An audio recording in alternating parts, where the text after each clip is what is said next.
Para sahabat, kita sering salah kaprah dalam menggunakan kosakata negeri dan negara. Negeri kadang disebut negara, negara sering disebut negeri. Contohnya adalah pegawai negeri sipil. Itu salah kaprah. Seharusnya pegawai negara sipil. Oleh karena itu, sejak tahun 2014 ada Undang-Undang Nomor 5 tahun 2014 Aparat Sipil Negara. Yaitu itu yang benar ya, Aparat Sipil Negara. Meskipun kosakata pegawai negeri sipil masih dipakai. Tapi sebenarnya ya para pegawai, tentara, polisi, jaksa dan sebagainya itu adalah aparat atau pegawai negara, bukan pegawai negeri. Demikian juga ada istilah perguruan tinggi negeri dan perguruan tinggi swasta. Itu sudah salah kaprah dan tidak nyambung, tidak match. Perguruan tinggi negara sebenarnya. Misalnya kalau di Amerika ada Ohio State University, Universitas Negara Bagian Ohio. Kalau di kita misalnya ada Yogyakarta State University, UNY, tapi dalam bahasa Indonesia disebut sebagai Universitas Negeri Yogyakarta. Lalu ada perguruan tinggi swasta. Swasta sama negeri ini nggak match ini untuk disandingkan. Kalau swasta itu private, sektor privat yang mengejar keuntungan, meskipun nanti dia berperan terhadap misi besar mencerdaskan kehidupan bangsa. Tapi ini soal status, soal posisi ini perguruan tinggi swasta itu seolah-olah terkesan mencari untung. Dan dalam praktek memang banyak perguruan tinggi swasta yang lalu menjadi korporasi besar, sangat kaya raya. Seharusnya yang benar, itu adalah perguruan tinggi negara. Kalau di Amerika namanya public universities. Bersifat publik. Ini milik negara, ya dikelola oleh negara. Kemudian ya kalau di negara-negara Skandinavia ya sekolah di perguruan tinggi negara ini gratis, tidak bayar. Nah, sebaliknya perguruan tinggi swasta itu lebih tepat disebut sebagai perguruan tinggi masyarakat. Jadi dia tidak didirikan oleh orang per orang, tapi oleh kumpulan orang dengan wadah yayasan, foundation. Yayasan itu dalam teori disebut sebagai civil society, sebagai masyarakat sipil, yang itu ya bersifat menolong dirinya sendiri, melayani orang banyak, dan termasuk juga untuk mempengaruhi kebijakan pemerintah. Jadi kalau disebut swasta itu agak kacau. Ya meskipun secara formal tetap dipakai PTS, tapi dalam berbagai kesempatan saya selalu mengatakan perguruan tinggi masyarakat. Misalnya kami menyebut Sekolah Tinggi Pembangunan Masyarakat Desa PMD adalah perguruan tinggi masyarakat, didirikan oleh masyarakat, bukan orang per orang. Nanti kalau orang per orang itu ya orientasinya ya soal aset, soal uang, soal keuntungan dan sebagainya. Tapi ini kayak malaikat ya sebenarnya kalau yayasan itu orientasinya adalah tidak mengejar profit. Meskipun ada uang kuliah tunggal, ada SPP dan sebagainya dari mahasiswa, itu dalam kerangka untuk proses ini ya, transaksi pelayanan. Perguruan tinggi apapun, baik negara maupun masyarakat, itu punya misi, punya tugas mendidik dan melayani mahasiswa. Di sisi lain juga ada ini ya, kata countries yang diterjemahkan menjadi negara. Right, wrong is my countries. benar salah adalah negara saya, yang dibela lalu negaranya, bukan negerinya. Ada juga kosakata industrial countries, diterjemahkan menjadi negara-negara industri. Developing countries, negara-negara berkembang. Atau third world countries, negara-negara dunia ketiga. Jadi countries itu sering kita terjemahkan menjadi negara. Padahal negara sama negeri itu dua hal yang berbeda.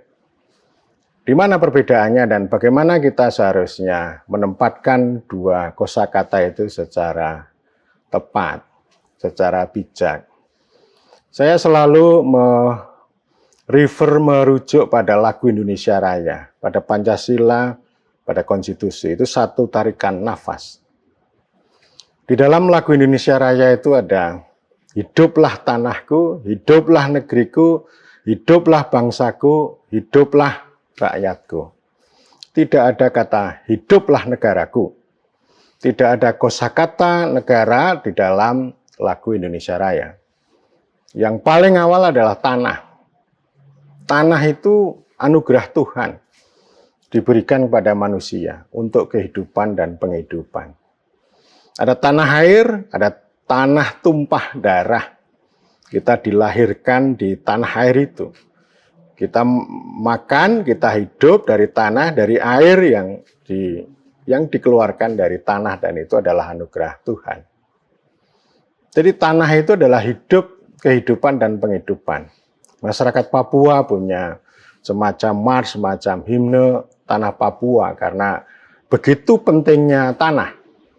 Dia tidak hanya soal geologi, geografi, dan sebagainya. Tapi tanah itu bersifat culture, bersifat kultural, bersifat sosiologis, punya hubungan yang sangat dekat dengan kehidupan sosial, dan tentu tanah itu punya makna ekonomi. Dan yang jauh lebih penting, di dalam tanah itu akan lahir negeri. Kalau negeri Indonesia itu imajinasi. Tapi sebelum ada negeri Indonesia, itu tanah-tanah yang ada masyarakatnya itulah disebut sebagai negeri. Jadi negeri itu ya satu tanah, kemudian yang kedua mengandung kehidupan, yang ketiga mengandung komunitas, yang keempat mengandung kebudayaan.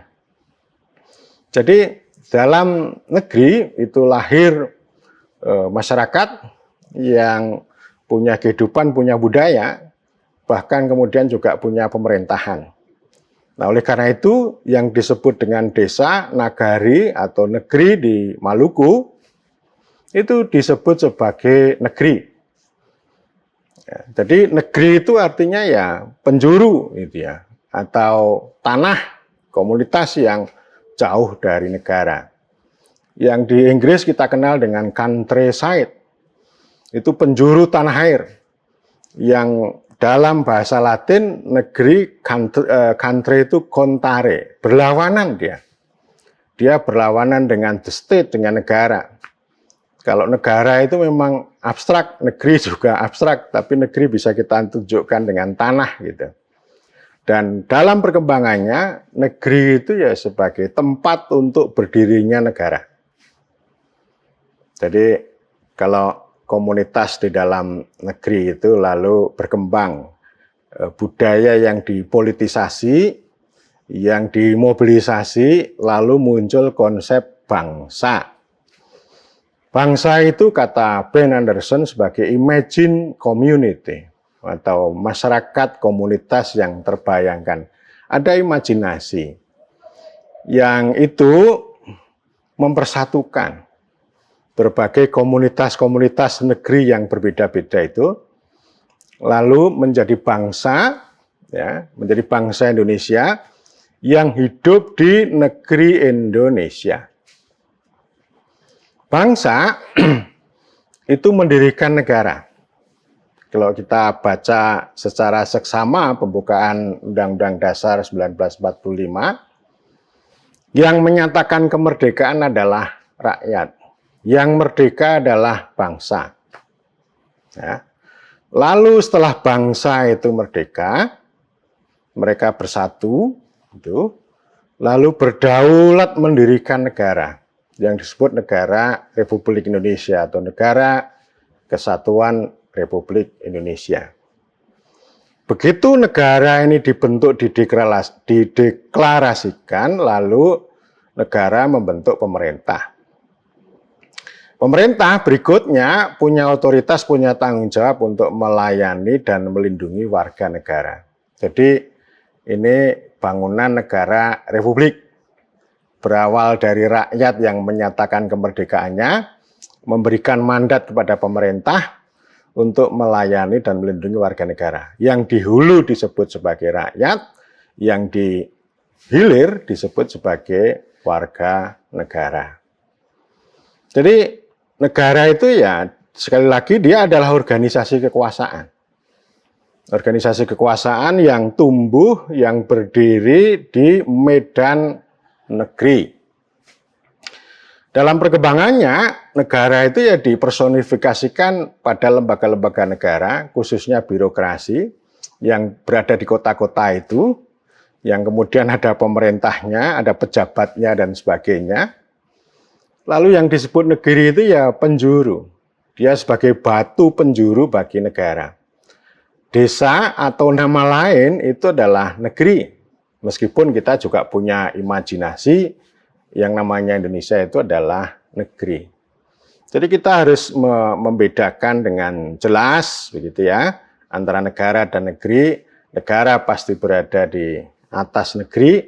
Sebaliknya negara itu juga melayani negeri, melindungi tumpahan darah, melindungi tanah air, melindungi bangsa dan seterusnya.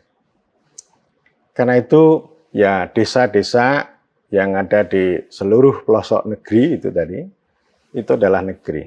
Ya, penghidupan komunitas, budaya, dan sebagainya. Kalau negara itu nanti akan berbicara tentang politik, dan yang lebih penting adalah hukum. Jadi itu semuanya disambung. Jadi artinya kita itu punya identitas yang sangat beragam.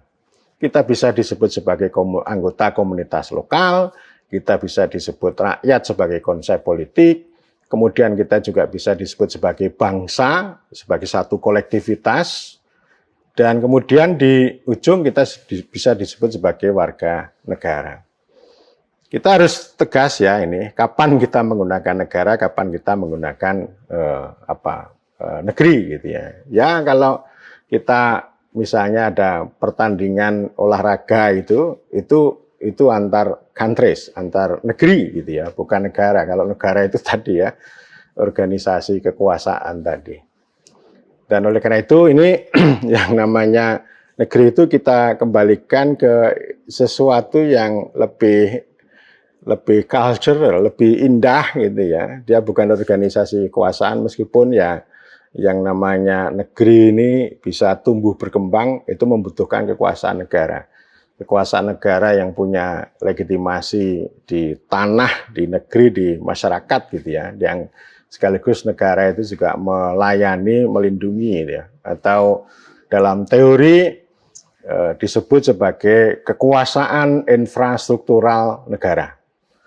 Melakukan penetrasi ya, entah itu untuk menciptakan keamanan, law and order ya, penetrasi ke seluruh wilayah penjuru negeri, termasuk mengendalikan berbagai segmen masyarakat, dan yang jauh lebih penting, kemampuan kekuasaan infrastruktural itu pada distribusi, yaitu pelayanan publik yang merata ke seluruh penjuru negeri gitu ya. Infrastrukturnya semua tempat menjadi lebih baik, tidak hanya di Jawa, tidak hanya di kota-kota besar, tapi di seluruh penjuru negeri, entah itu di kampung-kampung atau di pelosok yang di pedalaman begitu. Nah, itu disebut sebagai kemampuan infrastruktural negara. Artinya negara itu tidak hanya menyedot gitu ya, menarik negeri, menarik suku, menarik daerah dan sebagainya, tapi ada hubungan timbal balik gitu ya. Terutama menjalankan dua fungsi, satu law and order, hukum dan tatanan atau ketertiban, yang kedua menciptakan kesejahteraan melalui pelayanan publik ya. Ini pelayanan publik ini yang paling penting ini, dan itu ditekankan oleh Presiden Joko Widodo bahwa pelayanan publik itu adalah wujud nyata negara hadir. Terima kasih.